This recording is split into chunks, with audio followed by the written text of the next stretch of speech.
Welcome to the Good Life Agoura Hills podcast. Join us each month as we discuss important city projects, programs, and initiatives with the community. We appreciate your support and thank you for tuning in.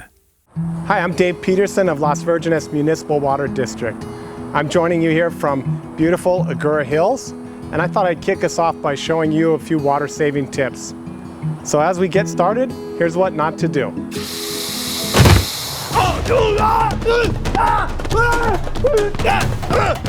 Yes, I'm here on set. I've been here 15 minutes. Seriously, where is Dave Pedersen? I'm not waiting much longer. 5 minutes is what I normally wait. All right, I'm waiting 22 more seconds. He better show up. Well, that was fun. Hey, man, nice of you to show up. Thanks for making time. Thanks, Ramiro. Good to be here. Hey, man, in all seriousness, thank you so much for taking the time to be here. And thank you for being here with us once again. This is episode 2 of the Good Life Agoura Hills podcast. And before I get to introducing my friend over here, I think I should point out these handy dandy cups. We didn't have these last time. So, I think that they're pretty impressive. Just wanted to give a shout out. And I want to welcome all of you because, as I mentioned in episode 1, this podcast is really about you and making sure that we are delivering the content and the answers to your questions and really being a resource for you. It's very important to us that we communicate information to you, and so this is a platform with which we hope to be able to do that in a very effective way. So if you've joined us for your second time, welcome back.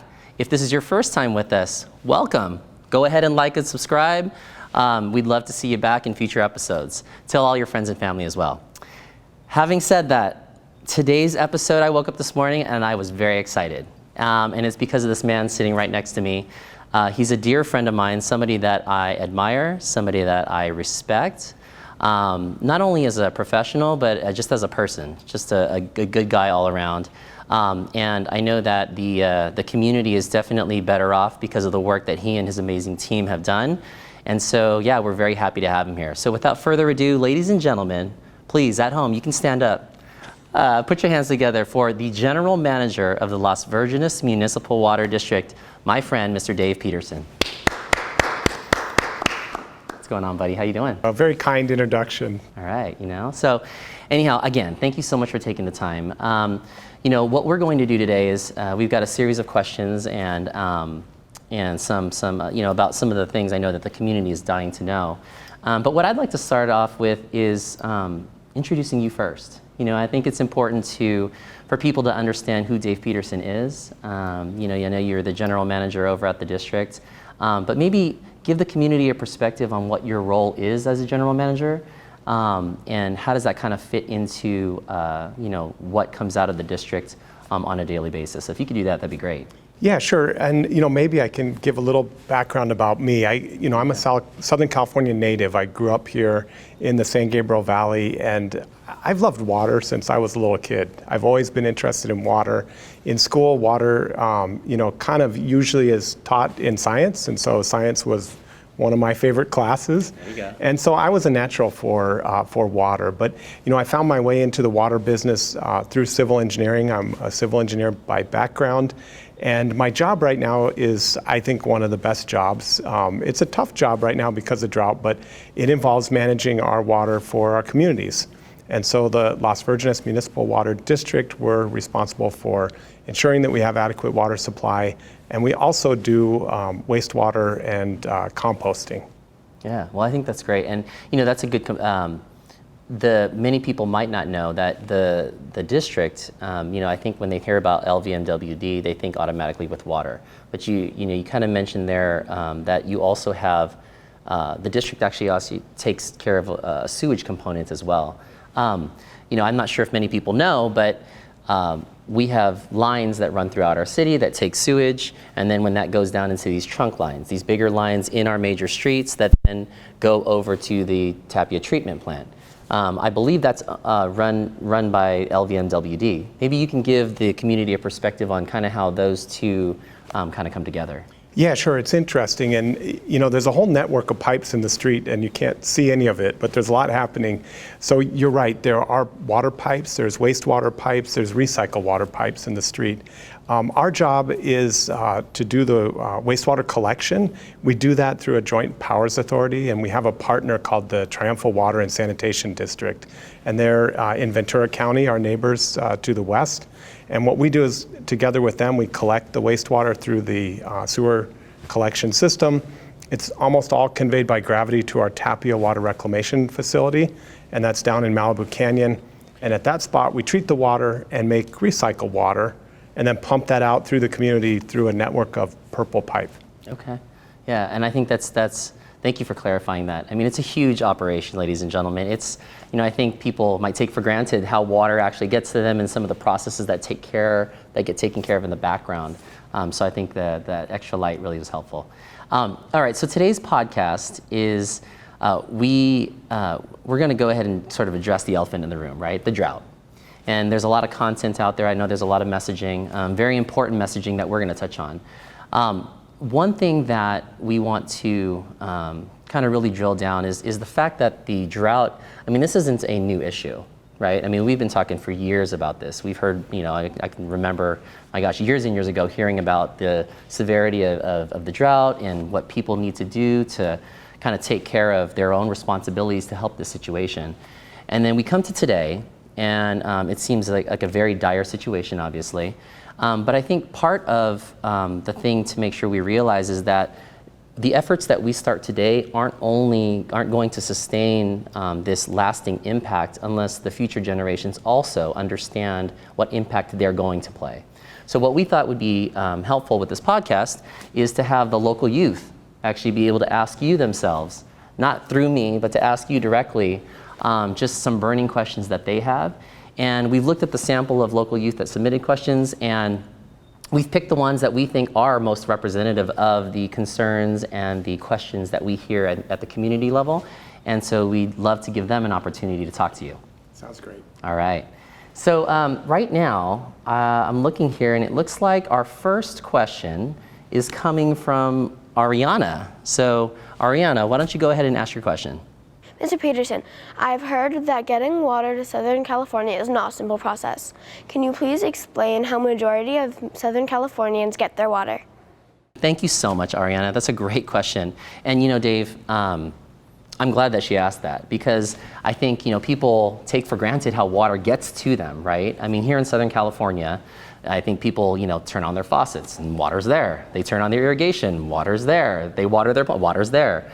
And I don't think that people understand really the grand process that it takes to get water to the majority of Southern Californians. So I think that's a great question that Ariana asked, and we'd love to hear your answer. Yeah, sure. So in Southern California, our water comes from three main places.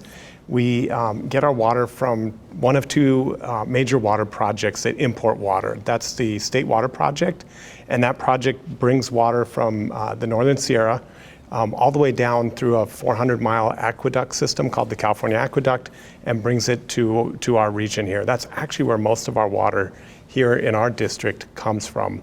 The other major source for Southern California is the Colorado River, and there's also a Colorado River aqueduct that's owned and operated by the Metropolitan Water District of Southern California. And then the third source is local water, which is usually in the form of groundwater. And so we here locally, we're challenged that we don't have plentiful groundwater. The groundwater that we have is really poor quality. So we're really reliant here on state project water. And so when you think about that becomes, you realize the magnitude of what we're really talking about, and I think when you think about the drought, the amount of impact that we're seeing with the water supplies being so low, it's really a serious thing that really happens across the state of California. All right, thank you so much, Dave. I really appreciate that. So our next question is coming from Alana. So Alana, why don't you go ahead and ask your question to Mr. Pedersen? Mr. Pedersen, can you clarify what the current restrictions are for watering? And what's the difference between watering inside versus outside? All right, so thanks so much, Alana. That's a great question as well. I think that it's great because it really sort of highlights the fact that it's not just as simple as saying that there are water restrictions, right? I mean, there is a distinction between how these, the water allotments and what you can and can't use them for. So, yeah, I'd love to hear your answer to Alana's question. Yeah, absolutely. Thanks, Alana. And, I'll say it's a little bit complicated, and so it's worth explaining. So, in terms of water use restrictions, we're focusing on outdoor water use. And the real reason for that is that most of our water use in this area is outdoors. It's about 70% outdoors and 30% indoors. And so we can get the most savings by focusing outdoors. What we're doing is we're asking customers to water or irrigate only 1 day per week. And we actually have a rule for 1 day a week watering. And that watering is based on your address. If you have an even numbered street address, you would water on Tuesday. If you have an odd numbered street address, on Thursday. And then that watering would be 8 minutes per station for irrigation. Now there's a variety of exceptions. Hand watering is an exception. So if you hand water with a hose or with a watering bucket, you can water at any time that way. Also, if you have drip irrigation, that can be used at any time. And then indoors, really what we're just asking customers to do is just to try to be efficient indoors. When you're brushing your teeth, turn off the faucet. When you take a shower, if you can use a bucket, and we hand them out, a bucket to capture the water while it's warming up, and then use that in your garden. Okay. No, actually, I appreciate that explanation. It sounds like it's really about needs and wants, right? I think when we have surplus or when water is plentiful, then that sort of distinction might not be so highlighted. However, right now, given the current condition of the drought, it sounds like it's really about needs and wants. And so where people might say like, oh my gosh, these restrictions, and they get very worried about what's being enforced, it's really about that I don't think the public has to worry about there not being enough water for those needs that are critical. A lot of the indoor needs, I think a lot of this is established to still recognize that there are needs inside, but that maybe the wants are more of the outside. Is that fair to say? Yeah, that's exactly right. And what we're trying to do is really preserve that water for inside. Okay. The indoor water needs are really for health and safety. And so we want to really minimize the use of water outdoors. It's more discretionary, and then we can protect that use inside. Okay, that's great. All right, Alana, thank you. Moving along here, these are all great questions, by the way. I mean, that's a tough act to follow. But Sam, you're up, Sam. So Mr. Pedersen's here to answer your questions. Why don't you go ahead? Mr. Pedersen, it seems like we've been talking about the drought for years, but for some reason it feels different this time around. I don't recall if there were discussions of fines and restricting the amount of flow to people's homes in the past. How is the drought situation so different now that it requires more serious measures and consequences to conserving water than in previous years? All right, Sam. So thank you so much for that great question. So yeah, it's a little tougher, It is true that, I kind of think it alludes to, how we started this segment, and that there have been talks about the drought for years, right? But for some reason, I tend to agree with Sam's question. I think that, and I think a lot of the community is feeling as though where they might have maybe blown off some of the concerns before, it definitely feels a little bit more serious now. So maybe if you can touch on that, that'd be great for the community. Sure. And thanks, Sam. So, this is a common question, and I think everybody knows in California, we expect drought. We have drought. This is normal for California. So really, what is different, and why is this drought so much more severe? And what I'll say is our job as water managers is to prepare for drought. This is what we do. It's part of what we plan for. But what we're seeing droughts of severity that we never planned for. They're outside the window of really our models. And so in water planning, we plan based on what they call a year of record, which always was 1976 and 77. It was the most severe drought that we've ever had. The current 3-year drought that we're in has already surpassed the drought of record. So what that means is this is the worst drought that we have ever seen. And we're seeing it over 3 years.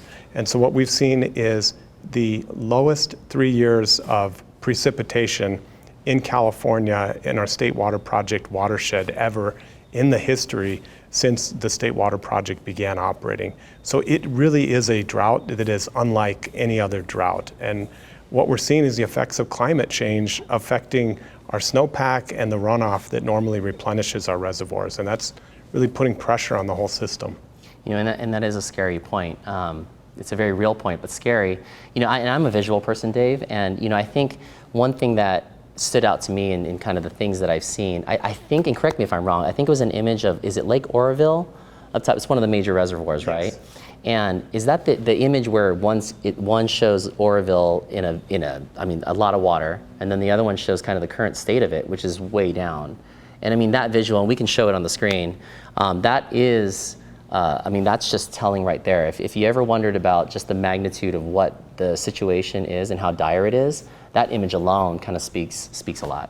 It does, and that image is not unique. You'll see that in a lot of reservoirs in California, but that particular one, it is pretty dramatic in that you see this really large reservoir and you see what looks like a narrow river, and it's pretty telling.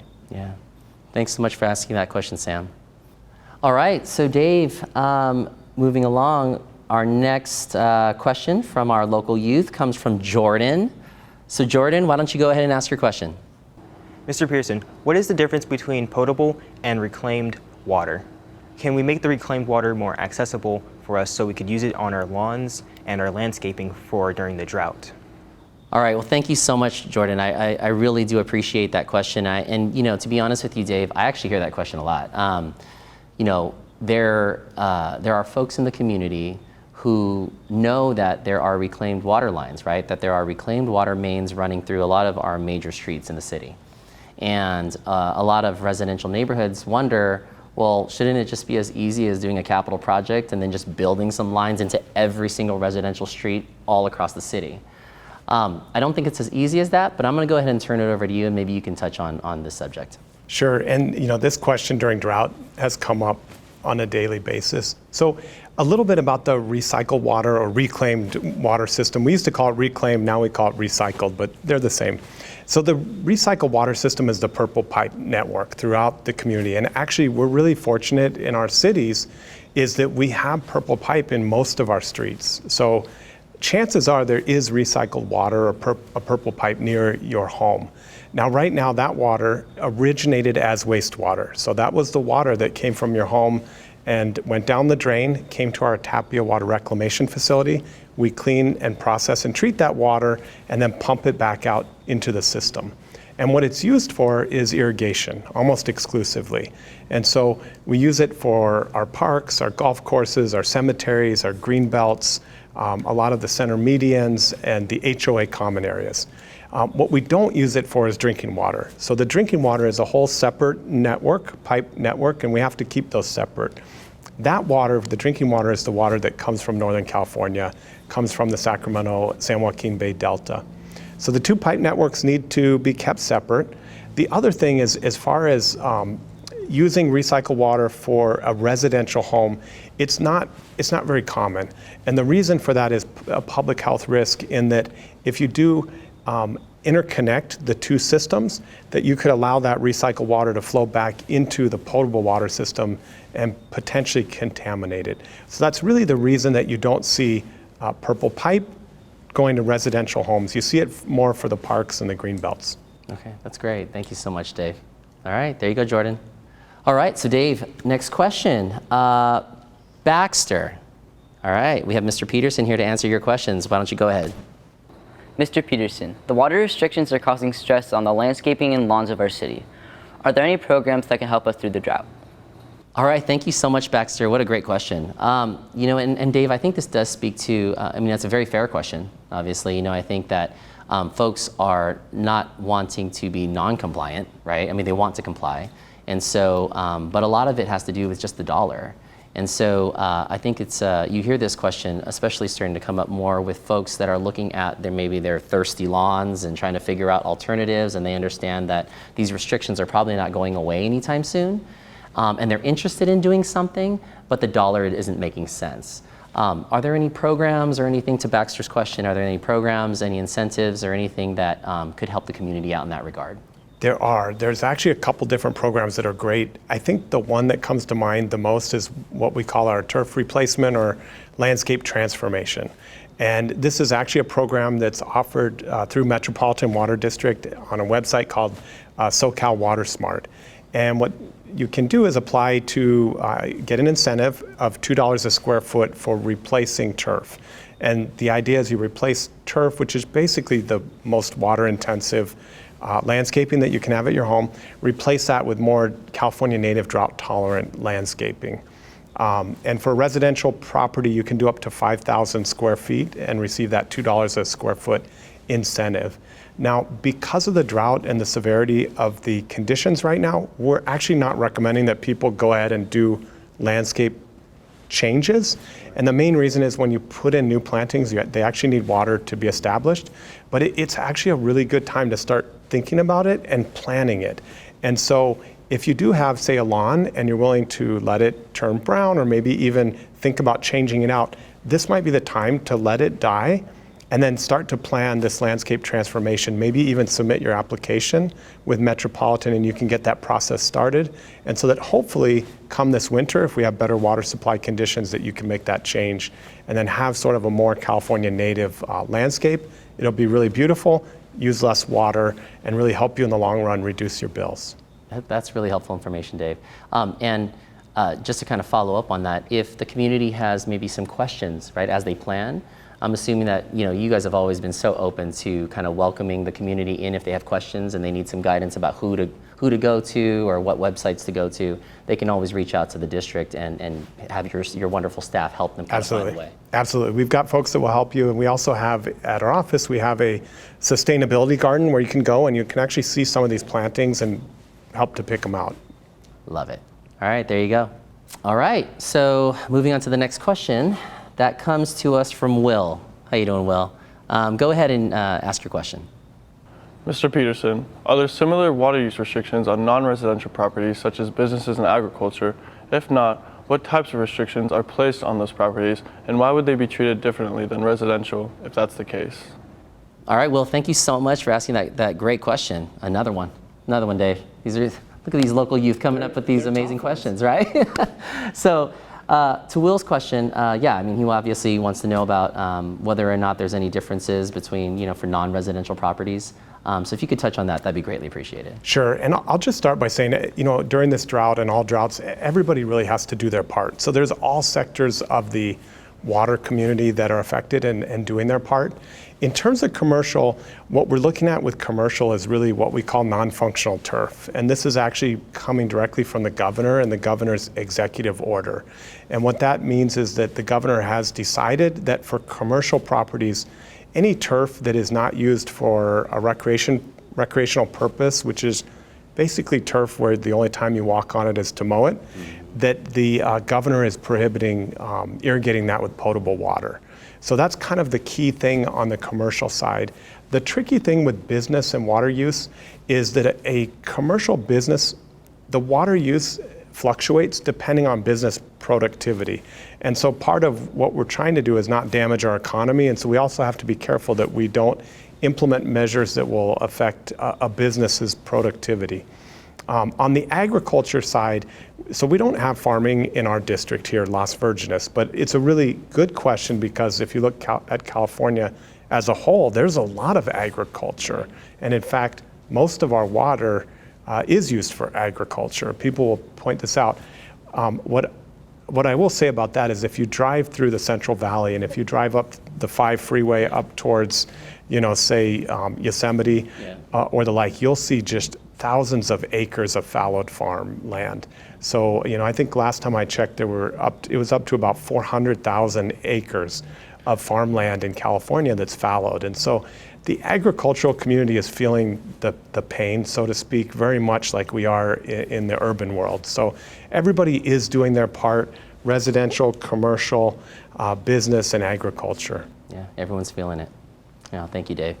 All right, well, thank you so much for that question. The next question, Dave, comes to us from Deacon. How you doing, Deacon?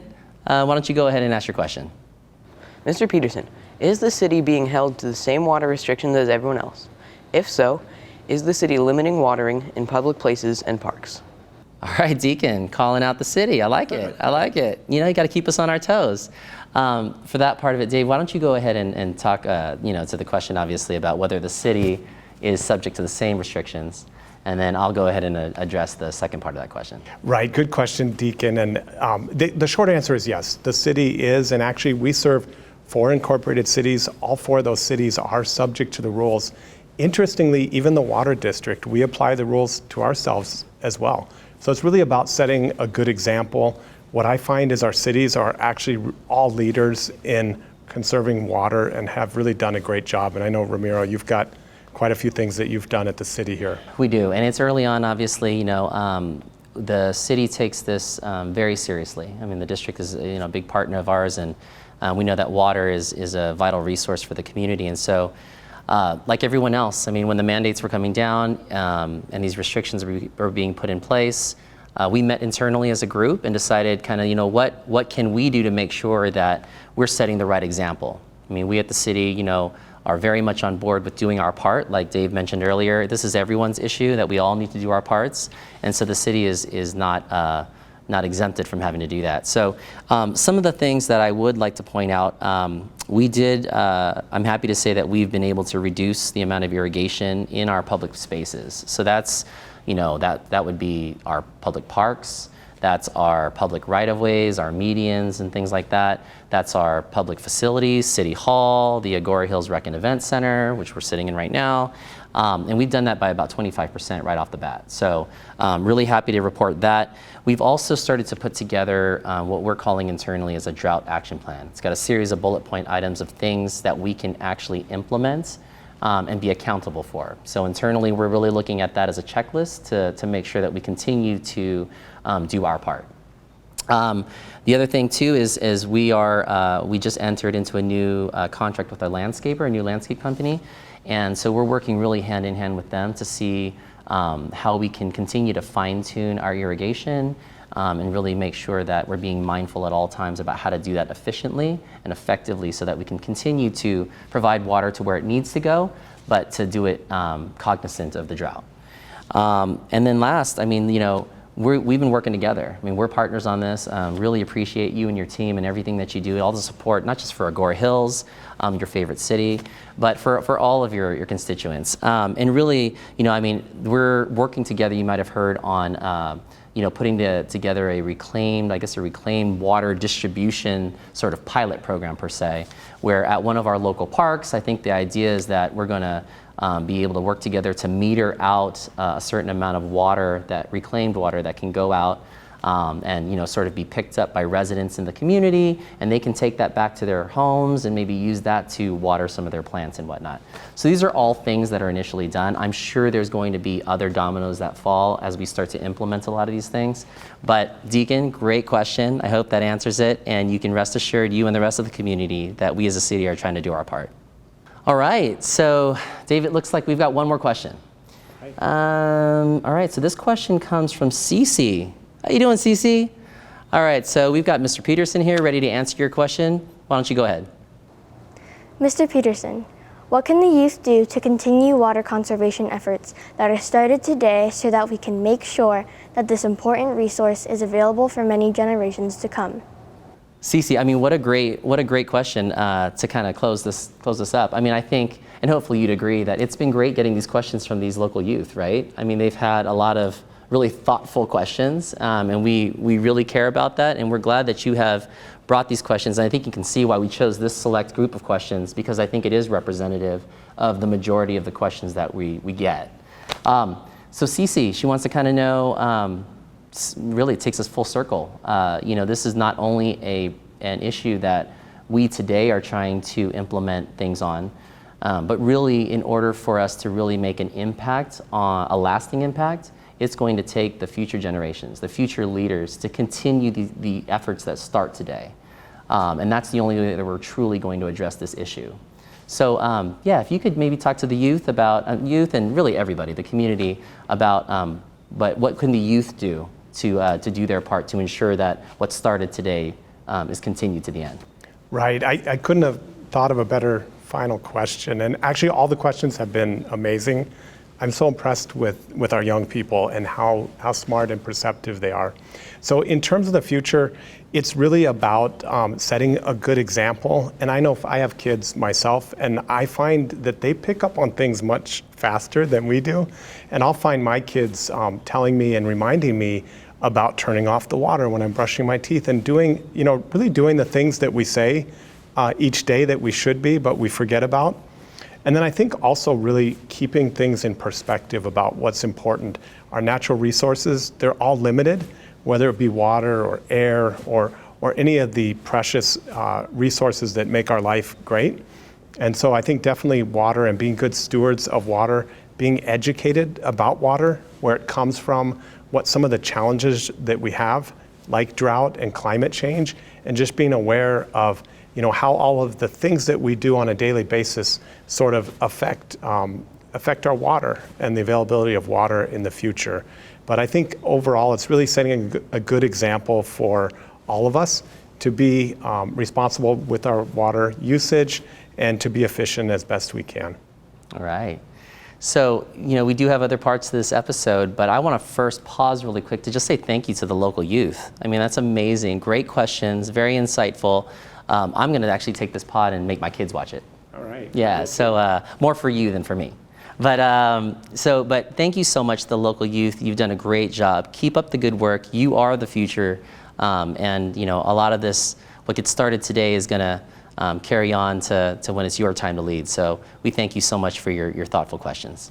Moving on to the next part of our episode, we had, it was on July 14th. We have these events called the Mayor's Table. And on July 14th, Mayor Deborah Klein-Lopez had a Mayor's Table, and it was well attended. I mean, we had probably 25 residents from the community come out, and they asked a whole array of questions, anything on their mind. And to no one's surprise, there were water questions that came up. So this next segment of our episode is going to kind of make sure that we're able to ask you those questions and provide some answers to the community on them. So the first question had to do with the requirement of 1 day per week. Earlier in the episode, you had mentioned that there are requirements based on addresses being even or odd, that it was a matter of 1 day per week for 8 minutes per station. And so this question was about, is there sort of any magic behind the 1 day per week, 8 minutes? I think the resident kind of broke it down with, why couldn't we do 2 days a week, 4 minutes per station? And really kind of just was really wanting to know the justification behind that, and then B, the second part to that question was, are there, is this even legal to do? Now, obviously, I think the answer to that is yes, but I'll let you answer that. Sure. And this question has come up quite a bit. And I'll just say it is a little frustrating, the 1 day a week, 8 minutes a station. And I will say right off the bat, there's not any magic to it, except that it does result in a significant reduction in water usage. So what that's really coming from is Metropolitan Water District is receiving what we call minimum health and safety deliveries from the State Water Project. And in receiving those deliveries, there's a requirement from our state that they need to implement robust and mandatory conservation. And Metropolitan chose and interpreted that to be 1 day per week watering and 8 minutes a station. And we've implemented that. Now, that whole concept runs a little bit contrary to what we typically look at in water. In our district, we've looked at developing water budgets for each home and really trying to help our customers know what is the right amount of water to use, and then giving the customer the flexibility to use that water how they like. You can use it indoors or outdoors, and you can choose what days to use it. But we are in very much what is an emergency situation, and during times of emergency, sometimes we just have to accept rules that aren't perfect, and this is an imperfect rule, and it's just what we're dealt, and so we're working with it and implementing it. For those who want to split up the watering cycle, so you don't want to do 8 minutes at one time, the best thing to do is do 4 minutes in the early morning and 4 minutes in the evening, and so do that on your watering day. So that's a way to do it, but in short, it doesn't have the flexibility that you can water 4 minutes on one day and another 4 minutes on another day. Dave, you said something that made me think of a follow-up question to that. So these restrictions that we're talking about, do they have a finite sunset date, or is this kind of an iterative process that, who knows when that sort of magic point's going to happen when we say, okay, now we're going to return to a little bit of normalcy? Is there a finite time frame, or is it more just kind of like we're going to see as we go, and hopefully we realize benefits sooner than later, and then we'll make adjustments like that? Right, so I would say a little of both. Okay. So there is Metropolitan implemented an emergency conservation program, and so everything that we're doing has to conform to that. That program does sunset at the end of June of next year.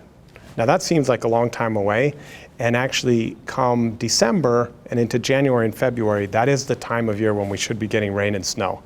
And so fingers crossed that we get the rain and snow that we really need, and we might be able to look at lifting some of these restrictions then. But it's really too early to begin thinking about that. It's a hope, but we'll just have to see how Mother Nature arrives this winter. Yeah, so let's all keep doing our parts, right? And let's see where we go. The next question that came up at the mayor's table had to do with, there was a resident that had a situation. She was coming down her street one day and she saw, it's an enforcement question. She was coming down her street and she happened to see a car with lights on the top.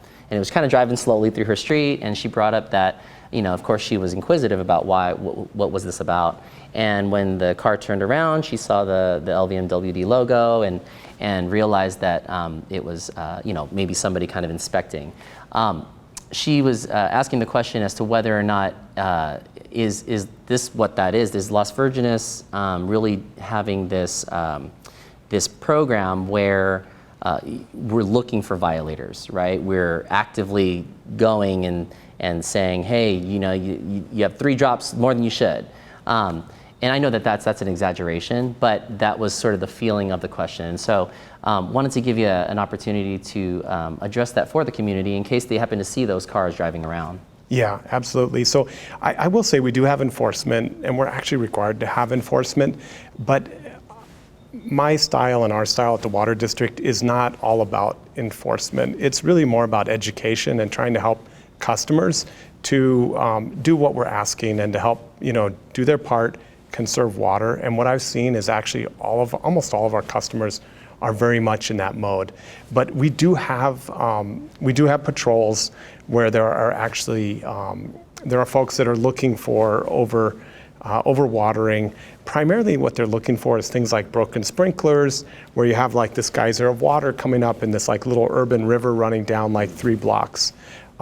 Our instruction to them has been to be judicious about it and not to be overzealous. So if we see a couple drops of water on the pavement, it's not like we're trying to do a gotcha and write a ticket, Sure. And the other thing is too that the first notice is always just an informational one. It's a warning. And so we have done quite a few of those. I think some like 800 of them. But if you look at the actual second notice, which actually involves a fine, less than a handful. I think it's less than 5. Yeah. So our approach is entirely about educating.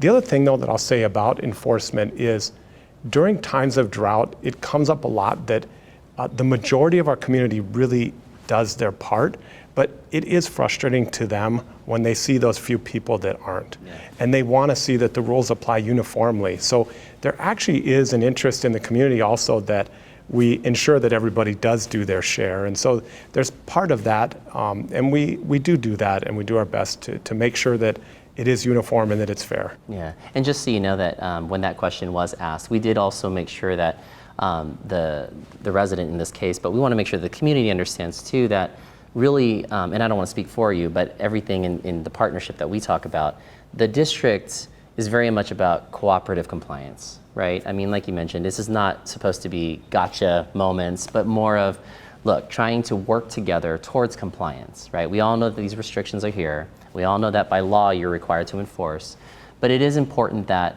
that there is an empathy side to this, right? And from everything that I've been able to hear and in speaking to you and your amazing staff, that's sort of the mindset that never gets forgotten, is that we are trying to get there together.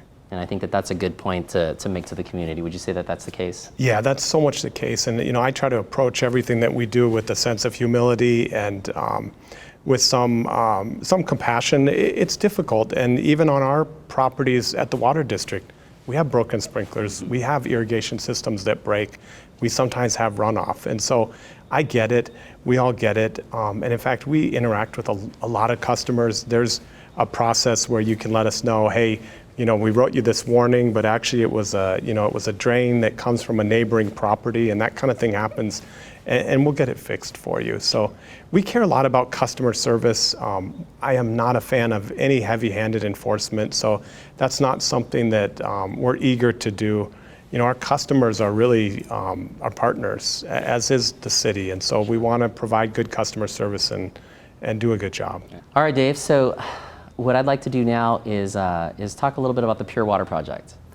Exciting times. I can remember, it's probably years ago, a couple years ago now, I think that we talked about this. I think, we were talking about potential locations for it and whatnot. And, I saw a YouTube video not too long ago, kind of reliving I think it was it a ribbon cutting or something that you had? So I saw that. But exciting times with the Pure Water Project.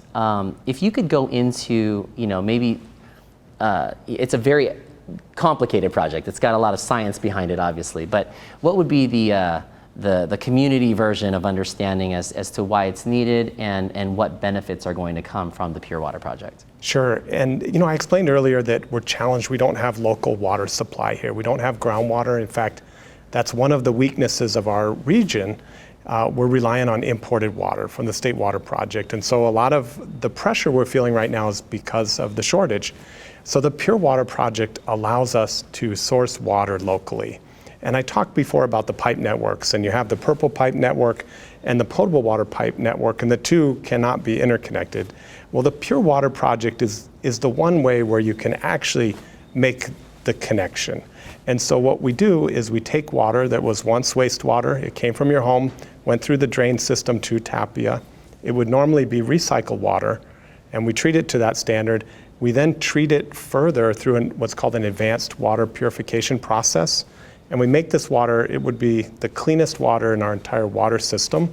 We use that water, supplement our normal supply in Las Virgenes Reservoir, and then make drinking water out of it.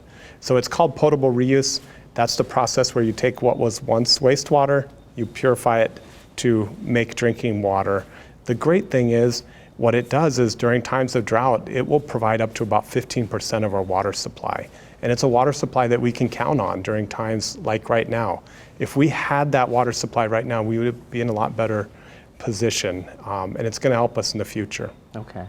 What everyone always wants to know with these great projects, what's the price tag, what's the funding source, and also the timeline for an exciting project like this? So price tag, these projects aren't inexpensive. So the price tag right now is about $256 million for the project. And then what you look at, we've actually already socked away some reserves to pay for that, what we call pay-go, so pay for that construction as it is being built. And then we're right now in a time where there's actually a lot of money available for funding water projects, especially recycled water. So we have money at the state level and the federal level. So there will be grant funding that we'll be applying for and actually have already applied for, and then low interest loans. And so it will be a combination of our own local funds, grants, and loans. When we look at the project, it's actually very affordable. Part of the reason for that is that we have bonds that were sold and used to build our composting plant, and we've just recently retired those bonds. And also we've planned for this. So we've planned for this for about 10 years, and so we are able to construct the project without a major impact to our rates. And congratulations to you guys on that. I mean, for an exciting project, fiscal prudence, just an amazing, I think, accomplishment. And just promise me that when this project actually happens, you and I are going to be doing a big cheers with some of that water. We will. And we'll drink it together. Yes, sir. All right, you heard it here first. I got one more question for you. And we work, obviously in the public realm, and so if the community's got questions for you, or your staff, or anything on any of the wonderful information that you provided today, how can they best get that information? Sure, I'm very approachable. You can call me. My phone number is available on our website. So, if you have something that's really bothering you, maybe something that your interaction with the water district, you want to, talk with me about it, just give me a call. I'll talk to you. We also have a great staff. We have a really awesome team, a customer service manager and customer service representatives. They all care a lot about customers. We try to empower them to try to help each of you. And so I would say just call us. We have had a high call volume, so we've been having a little bit of trouble keeping up on the phones, but we've actually done a couple things to improve our phone system so that we'll get to the phone sooner. But you can also reach us by email as well. So there you have it, folks. I mean, what an amazing episode. I want to thank again you at home for viewing. I mean, this is a resource for you. We are so thankful and grateful that you join us on our podcast, and we look forward for you to come back. So please don't forget to like or subscribe. In the meantime, I want to thank our amazing crew that you can't see on camera right now, but they're all here, and we say thank you to them. And last but not least, thank you so much to my dear friend, Mr. Dave Pedersen. Thank you for being here. And until next time, don't forget, keep living the good life. In Agoura Hills. Take care, everybody.